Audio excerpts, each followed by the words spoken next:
Catch Texas in Color every Wednesday morning at 11 a.m. And don't forget to subscribe to the channel. All right. Good morning, everybody. Good morning. Ronald G here with Texas in Color. We have no candidate today as we were scrambling around trying to find one. So I decided just to get on here and start talking about what is going on in Texas. You heard about the raids that went on, and it's astonishing on how nowadays we put up with this. You know, I don't get it.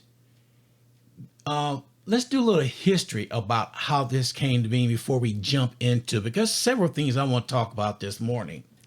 You know, Texas has always been a liberal state until 1978. That's when Texas owned playbook started. It started off with elected Governor William P. Clements Jr. He was first elected to that post, the first Republican governor to be elected to that post. And it was a new thing for them to say, okay, we got this right now, so what can we do later on down the line?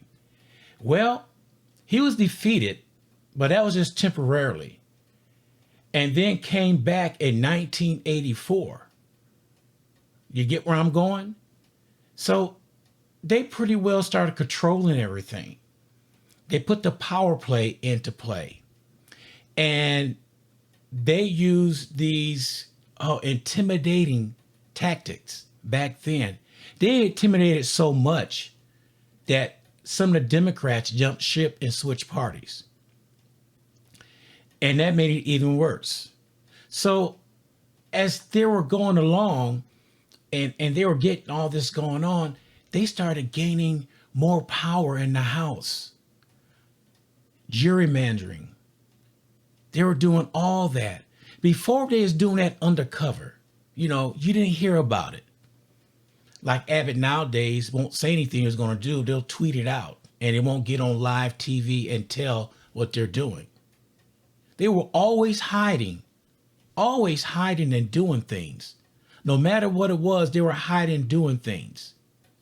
So that all happened back in the days. You remember K. Billy Hutchison was in that crowd. That was in 1973. I'm sorry, 1993. Then, you know, it just went downhill from there. I say downhill because they controlled everything. So in 29 years, they've been in power. For 29 years. So it's needless to say, they had the first playbook. They knew they were doing. They knew exactly what they were doing. And as of today, let me see. I got to bring that up again because I want to make sure y'all hear this point. 23 of the 32 U.S. congressional seats they have, 19 of the 31 state Senate seats, 101 of 150 state House seats, 234 new Republicans elected to official office at county level. Over 24 Democrats officially switched to the Republican Party since 2010. So where is the breakdown at? What is going on? Now they blatantly saying things out front. They're blatantly doing it. And we're allowing this by now getting out vote. Now what went on last week was a travesty. Matter of fact, I'm gonna roll the tape and let everybody see what was done. I got two to show you. Anyway, let's go for it.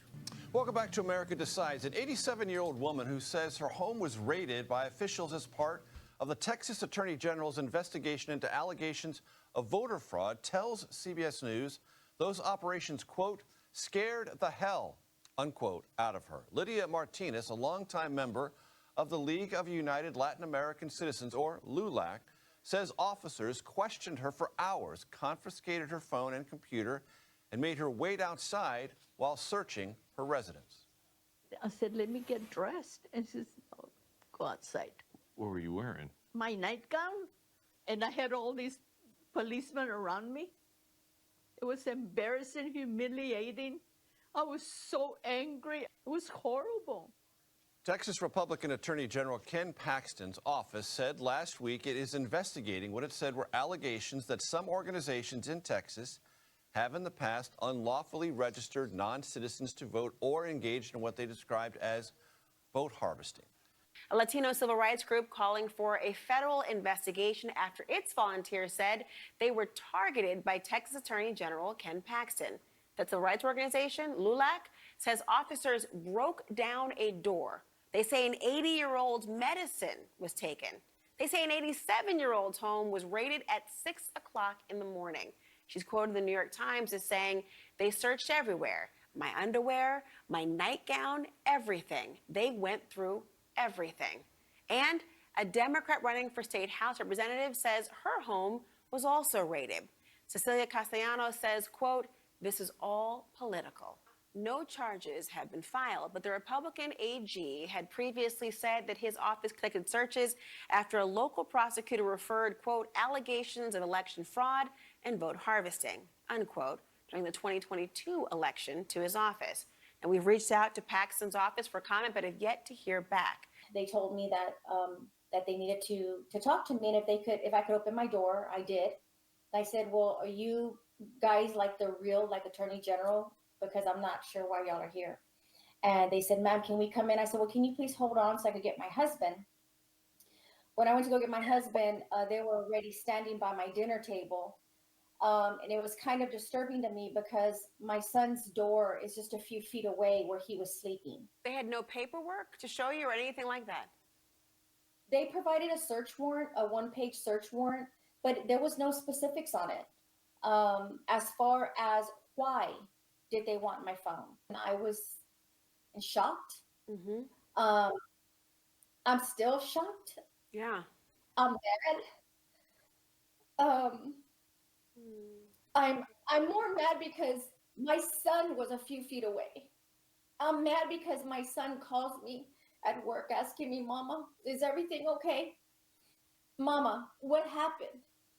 And I couldn't talk much while I was at work. And a matter of fact, since that day, as I walk into my home, I feel no peace in my home. You see, that was just plain intimidation right there. Just plain intimidation. And hitting the elderly, 6 o'clock in the morning. And they didn't find any, allegedly. Now, Ken Paxton, you are Attorney General. Before you even go there, you ought to find out what they have. But what they did was they went in there and took the cell phones, computers. They're trying to find evidence because they can't make it up. They're trying to find, well, we'll take their electronic devices. We'll find something on there, no matter how minute it is.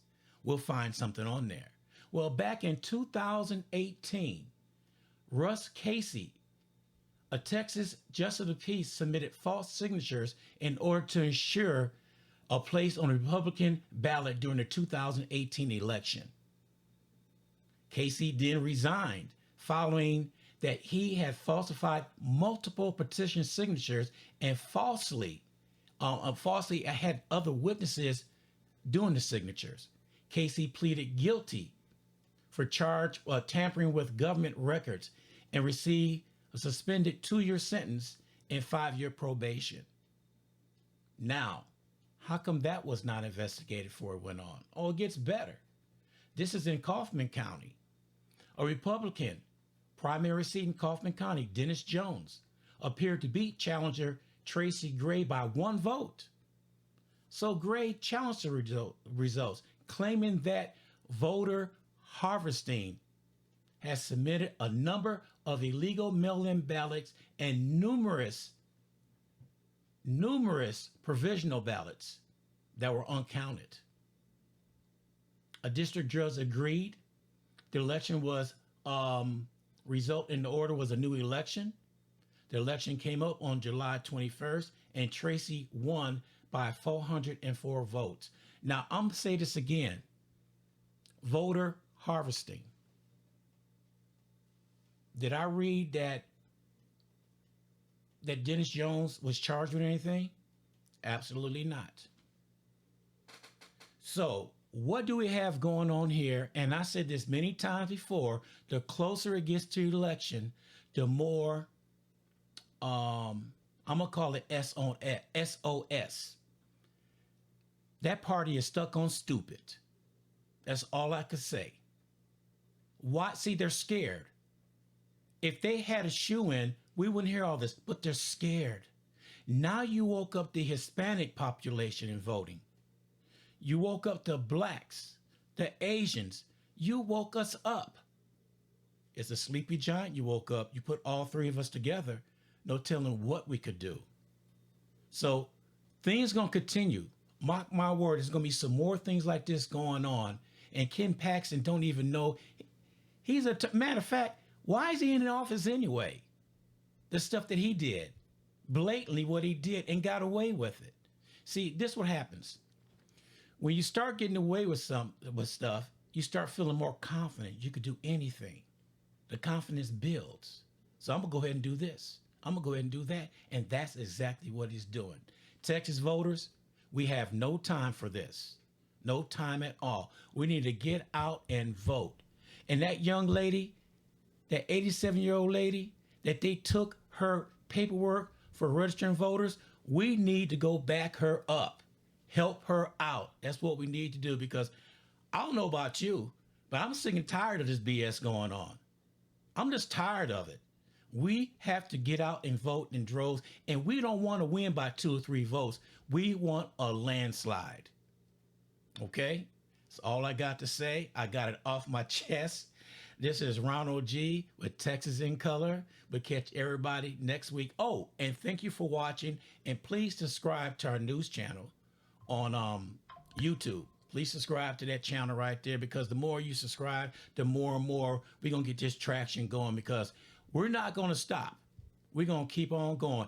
As they said, we're not going back. We're not going back. I always say this at the end of every show. Harris will bring sanity back in the White House. Peace. I'm out. Thank you for watching Texas in Color. Please tune in every Wednesday at 11 a.m. And please don't forget to subscribe to the channel and hit that notification button so you'll be notified each and every time we go on live.